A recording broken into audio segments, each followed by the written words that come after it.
I want to start by saying something most people won't say out loud.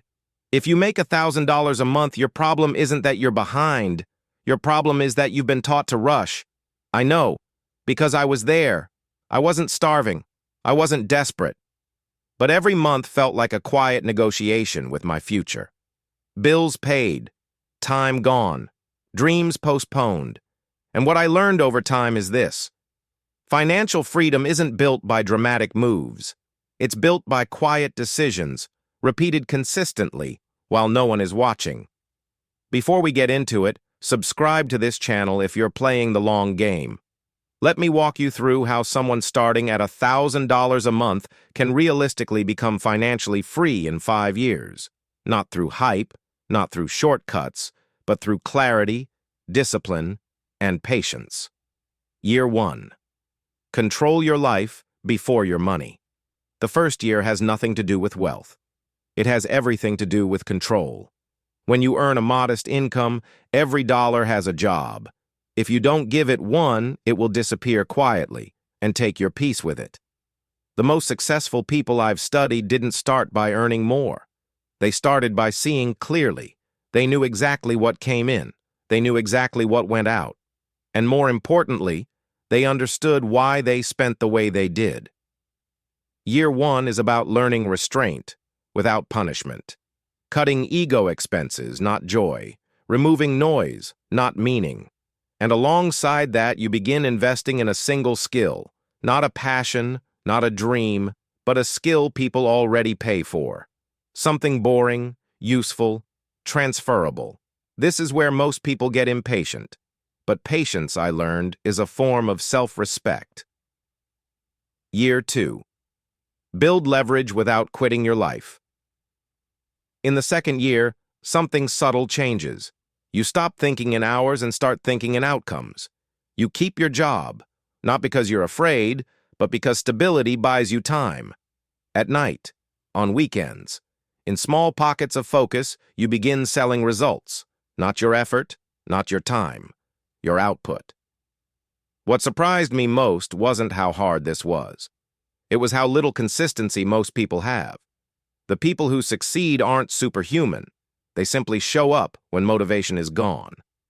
By the end of year 2, your income hasn't exploded. But something more important has happened.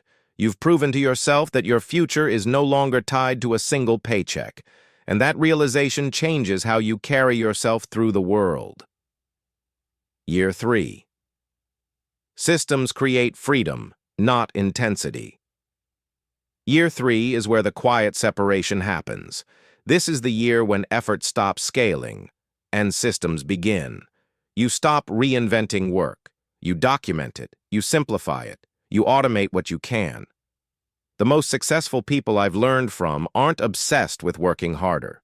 They're obsessed with removing friction. They ask simple questions like, how can this be done once and used many times? How can this run without constant attention? This is also the year where temptation shows up. Lifestyle upgrades, comfort purchases, signals of success. But restraint here compounds faster than income. By the end of year 3, your time starts to feel different. Less rushed, less anxious, more intentional. And that's when freedom stops feeling like an idea and starts feeling possible. Year 4. Ownership over effort. In year 4, the focus shifts again. You stop asking how to earn more and start asking what you can own. Ownership doesn't always mean a company or a product. Sometimes it's an audience. Sometimes it's a process. Sometimes it's a reputation for reliability. This is the year where your income becomes less fragile. You realize that true security isn't found in working harder, but in building things that continue even when you step away. What I learned here is something rarely discussed. Freedom doesn't arrive with excitement. It arrives quietly, the moment you realize you're no longer afraid of a bad month. Year 5. Freedom is calm, not loud. By year 5, something unexpected happens. You don't feel rich. You feel calm. Your expenses are covered. Your time belongs to you again. Your decisions are no longer rushed by fear. And that's when you understand the final lesson. Financial freedom isn't about escaping work. It's about choosing it. It's waking up without panic. It's moving through life deliberately. It's knowing that your time is finally aligned with your values. The most successful people I've observed don't chase freedom loudly. They build it quietly, patiently, and without needing validation. Finally, thanks for watching, and don't forget to subscribe and to hit that like button.